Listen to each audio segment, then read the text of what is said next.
ಭಾರತೀಯ ನಾಗರಿಕ ಸುರಕ್ಷಾ ಸಂಹಿತೆಯ ಸೆಕ್ಷನ್ 491 ಪ್ರಕಾರ ಯಾವುದೇ ಕೋರ್ಟ್ನಲ್ಲಿ ಆರೋಪಿಯ ಅಪಿಯರೆನ್ಸ್ನ ಸಲುವಾಗಿ ಅಥವಾ ಯಾವುದೇ ಪ್ರಾಪರ್ಟಿಯನ್ನು ಪ್ರೊಡಕ್ಷನ್ ಮಾಡುವ ಸಲುವಾಗಿ ಬಾಂಡ್ ಅಥವಾ ಬೇಲ್ ಬಾಂಡನ್ನು ಎಕ್ಸಿಕ್ಯೂಟ್ ಮಾಡಿದರೆ ಆ ಕೋರ್ಟ್ಗೆ ಎಕ್ಸಿಕ್ಯೂಟ್ ಮಾಡಿದಂಥ ಬಾಂಡನ್ನು 4 ಫೀಟ್ ಅಂದರೆ ಮುಟ್ಟುಗೋಲು ಹಾಕೊಳ್ಳೋದು ಅದಕ್ಕೆ ಸಫಿಷಿಯೆಂಟ್ ಗ್ರೌಂಡ್ಗಳು ಕೋರ್ಟ್ಗೆ ಸಿಕ್ಕಾಗ ಎಕ್ಸಿಕ್ಯೂಟ್ ಮಾಡಿದಂತಹ ಬಾಂಡನ್ನು 4 ಫೀಟ್ ಮಾಡಿಕೊಳ್ಳುತ್ತೆ, ಅಂದರೆ ಮುಟ್ಟುಗೋಲು ಹಾಕೊಳ್ಳುತ್ತೆ.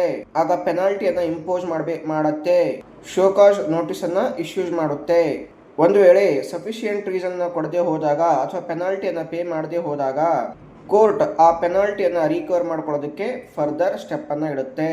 ನಂತರ ಆ ಶ್ಯೂರಿಟಿಯನ್ನು 6 ತಿಂಗಳವರೆಗೆ ಸಿವಿಲ್ ಜೈಲಿನಲ್ಲಿ ಇಡುತ್ತೆ. ನಂತರದಲ್ಲಿ ಕೋರ್ಟ್ ಆ ಪೆನಾಲ್ಟಿಯನ್ನು ರೆಮಿಟ್ ಮಾಡಿಕೊಳ್ಳೋದಕ್ಕೋಸ್ಕರ ಆರ್ಡರ್ ಅನ್ನ ಎನ್ಫೋರ್ಸ್ ಮಾಡುತ್ತೆ.